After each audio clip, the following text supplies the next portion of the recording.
America Iran में जंग अब तय है।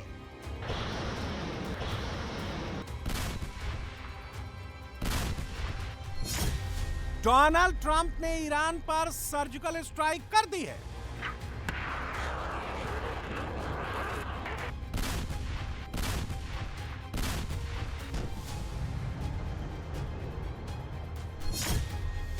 हमले के लिए अमेरिकी बेड़ा तैयार, बस ट्रंप के ग्रीन सिग्नल का इंतजार।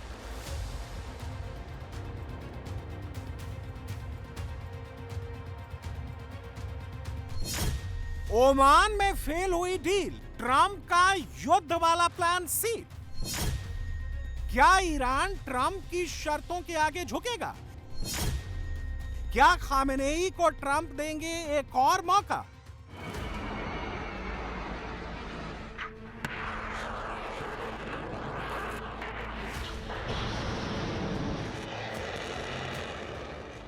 ओमान के मस्कट में ईरान अमेरिका के बीच बातचीत बिना किसी नतीजे के खत्म हो गई। अमेरिकी अधिकारी और ईरान के विदेश मंत्री इस मीटिंग से बाहर ही निकले थे कि डोनाल्ड ट्रंप ने ईरान पर नई सर्जिकल स्ट्राइक कर दी। ट्रंप के टारगेट पर ईरान का तेल और पेट्रोकेमिकल बिजनेस है। अमेरिका ने ईरान से जुड़ी 15 कंपनियों और जहाजों पर प्रतिबंध लगा दिया है। इसका इस्तेमाल अंतर्राष्ट्रीय पाबंदियों का उल्लंघन करते हुए पेट्रोलियम प्रोडक्ट और पेट्रोकेमिकल ट्रांसपोर्ट के लिए किया जाता है। इसके अलावा ईरान के साथ व्यापार करने वाले देशों पर 25% टैरिफ लगाने के ऑर्डर पर ट्रंप ने कल ही दस्तखत कर दिए। अमेरिका का मकसद ईरान के रेवेन्यू सोर्सेज को बंद करना है, लेकिन ट्रंप ने ऑर्डर तब जारी किए जब पहले दौर की बातचीत खत्म हो गई। क्या ट्रंप को पता है कि ईरान के साथ बातचीत का कोई नतीजा नहीं निकलने वाला? क्या ट्रंप जानते हैं कि ईरान के आगे जो शर्त अमेरिका ने रखी है, खामेनेई उसे नहीं मानेंगे? क्या ट्रंप एक तरफ बातचीत जारी रखकर ईरान को उलझा कर रखना चाहते हैं? क्या ट्रंप बातचीत के दौरान जंग की तैयारी पुख्ता करने में जुटे हैं? ये सवाल इसलिए उठ रहे हैं क्योंकि एक तरफ तो डोनाल्ड ट्रंप ईरान के साथ चल रही बातचीत पर संतोष जता रहे हैं, लेकिन उसके साथ ही उसे चेतावनी भी दे रहे हैं। मुझे लगता है कि डील हो सकती है, ठीक है, लेकिन इससे आपको सही पोजीशन में आना होगा। हमारे पास बहुत समय है। अगर आपको वेनेजुएला याद है तो हमने कुछ समय इंतजार किया था। हमें कोई जल्दी नहीं है। आप जानते हैं कि हमारी ईरान के साथ बहुत अच्छी बातचीत चल रही है। हमारी रूस और यूक्रेन के साथ भी बहुत अच्छी बातचीत चल रही है।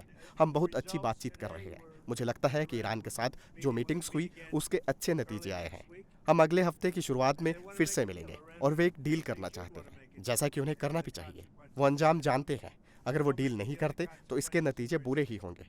हम देखेंगे कि क्या होता है, लेकिन हमारे अधिकारियों की ईरान के एक बहुत बड़े रिप्रेजेंटेटिव के साथ बहुत अच्छी मीटिंग हुई है और हम देखेंगे कि ये सब कैसे आगे बढ़ता है।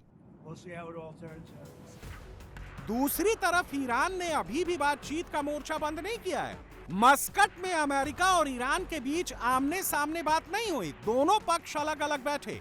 ओमान के विदेश मंत्री ने मीडिएटर का काम किया। ईरान का पक्ष जाकर अमेरिका को बताया और अमेरिका की शर्त ईरान के विदेश मंत्री को, लेकिन बातचीत का कोई नतीजा नहीं निकला। लेकिन अमेरिका की तरह ईरान भी डिप्लोमेटिक गेम खेल रहा है।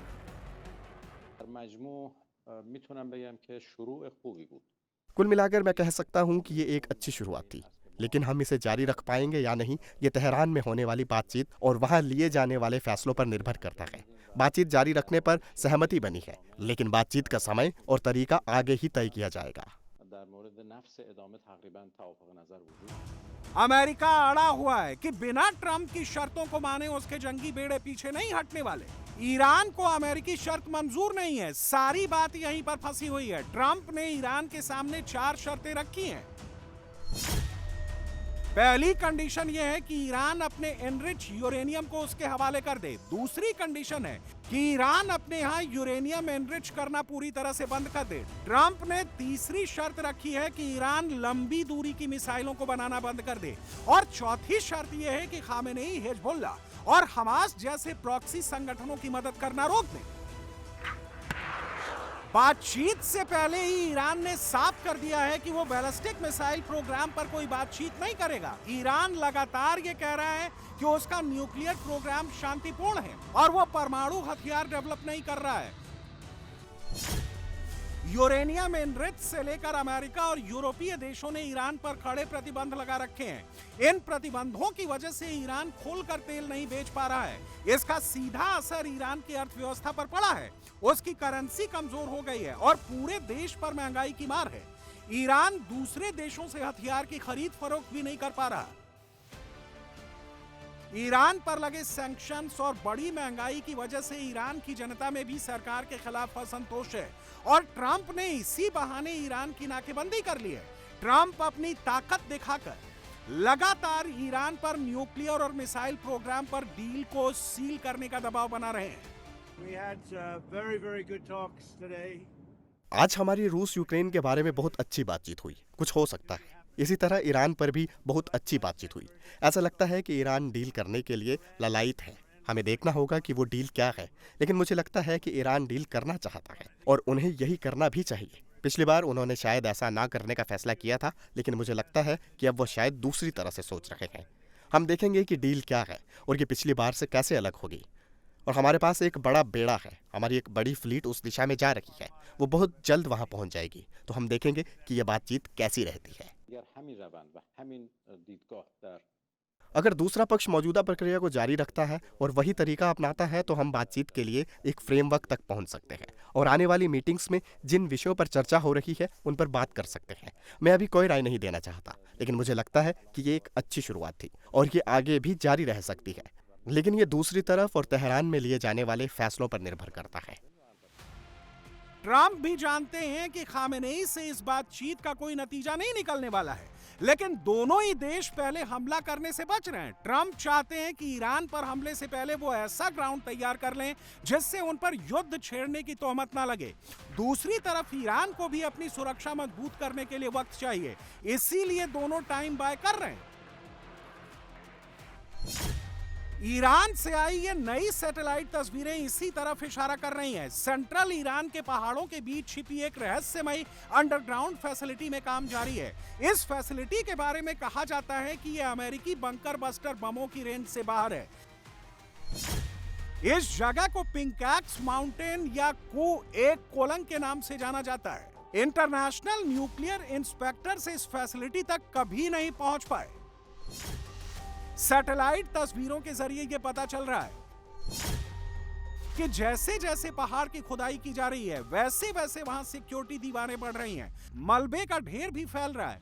सुरंगों के एंट्रेंस को मजबूत किया जा रहा है। न्यूक्लियर एक्सपर्ट्स को शक है कि इसके अंदर ईरान एक एनरिचमेंट फैसिलिटी डेवलप कर रहा है।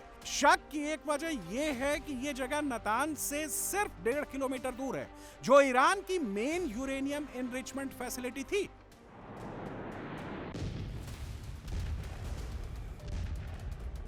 जून 2025 में ऑपरेशन मिडनाइट हैमर के दौरान अमेरिका ने नातांज और ईरान की 2 और न्यूक्लियर फैसिलिटीज फोर्डो और इस्फहान को बंकर बस्टर बमों से निशाना बनाया था, लेकिन तब पिंकैक्स माउंटेन इससे प्रभावित नहीं हुआ था।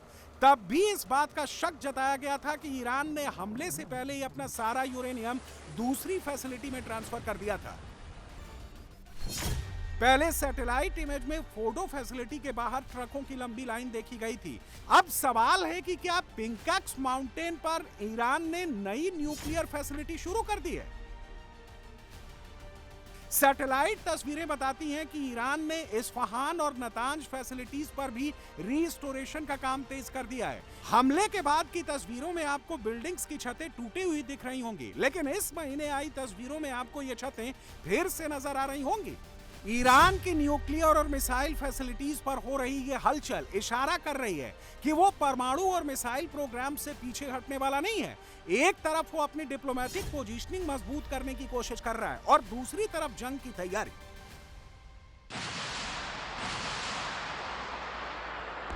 ईरान अपने न्यूक्लियर प्रोग्राम में कितना आगे बढ़ा है इसका अंदाजा लगाना तो मुश्किल है, लेकिन अमेरिका की असली चिंता ईरान की बैलिस्टिक मिसाइल्स है। जून 2025 में 12 दिन की जंग में ईरान इसका ट्रेलर दिखा चुका है। ईरान ने इजरायल पर बैलिस्टिक मिसाइलों की बौछार कर दी थी। ईरान की इन मिसाइलों के आगे इजरायल का दुनिया का सबसे शक्तिशाली एयर डिफेंस सिस्टम आयरन डोम भी फेल कर गया था।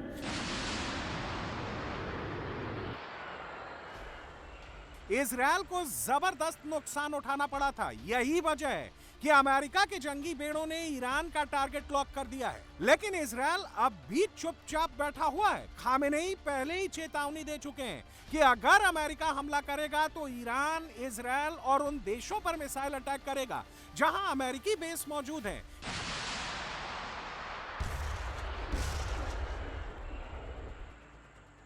खामेनेई की इस चेतावनी की वजह से ट्रंप जंग का बटन दबाने से बच रहे हैं। ईरान के पास कई शक्तिशाली मिसाइलें हैं जो अलग अलग दूरी तक हमला करने में सक्षम है। मिडिल ईस्ट में बैलिस्टिक मिसाइल का सबसे बड़ा भंडार ईरान के पास ही है। ईरान के पास इस वक्त सेजिल मिसाइल है जिसकी रेंज 2000 किलोमीटर की है। इमाद मिसाइल 1700 किलोमीटर, तो इमाद 1 मिसाइल 2000 किलोमीटर तक मार कर सकती है। गदर मिसाइल की मारक क्षमता भी 2000 किलोमीटर की है।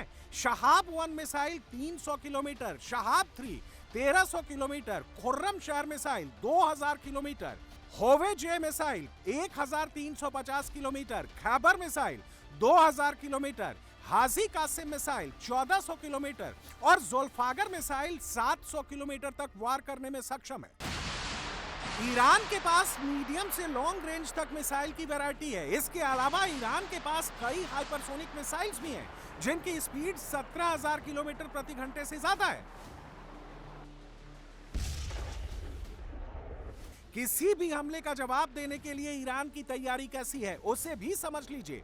तेहरान के आसपास जमीन के नीचे ईरान ने कई मिसाइल सिटीज बसाई हुई हैं। ऐसी कम से कम 5 मिसाइल सिटीज ईरान में हैं, जिसमें करमनशाह और सेमनान शामिल है।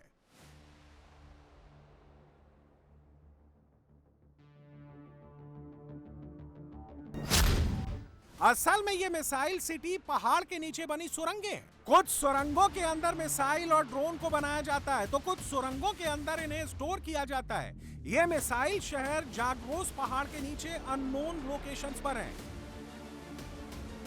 इन सुरंगों के अंदर खतरनाक अबाबिल 5 ड्रोन भी मौजूद है। इन ड्रोन्स में काएम 5 मिसाइल्स लगी हुई हैं। काएम 5 मिसाइल्स हवा से सतह पर वार करने में सक्षम है। अमेरिका और यूक्रेन के प्रतिबंध के बावजूद ईरान जमीन के नीचे अपने मिसाइल प्रोग्राम को आगे बढ़ा रहा है। हाल ही में उसने खुर्रम शहर 4 को दुनिया के सामने पेश किया। अमेरिका इजरायल को सीधी चेतावनी दी। 2000 किलोमीटर रेंज वाली ये मिसाइल 1500 किलोग्राम वॉरहेड लेकर जा सकती है। ईरान की मिसाइल पावर अमेरिका और ईरान दोनों के लिए ही चैलेंज है। ट्रंप को भी पता है कि अगर वो ईरान पर हमला करते हैं तो वो भी मिसाइल से पलटवार करेगा। इसीलिए ट्रंप चाहते हैं कि ईरान के साथ डील करके उसकी मिसाइल क्षमता को खत्म कर दिया जाए, जिससे पूरे मिडिल ईस्ट में ईरान का प्रभाव खत्म हो जाएगा। दूसरी तरफ ईरान न्यूक्लियर हथियारों पर बातचीत के लिए तो तैयार है, लेकिन मिसाइल के मुद्दे पर उसने रेड लाइन खींच दी है। अमेरिकियों को इसके साथ जीना सीखना होगा, क्योंकि ईरान न सिर्फ अपने मिसाइल क्षमता को बनाए रखेगा बल्कि उन्हें और बढ़ाएगा भी। इसीलिए अमेरिकियों को एक मजबूत ईरान के साथ जीना सीखना होगा। अगर वे कोई समझौता चाहते हैं तो हम समझौते के लिए तैयार हैं, लेकिन हम जानते हैं कि अगर हमारी मिलिट्री ताकत कमजोर हुई तो अमेरिकी और इजरायली सरकार हम पर हमला करेंगे। इसीलिए दुनिया में ऐसा कोई चांस नहीं है कि हम अपनी रक्षा और हमले की क्षमता को कुर्बान कर दें, वो भी सिर्फ इसलिए कि अमेरिका हम पर हमला न करे।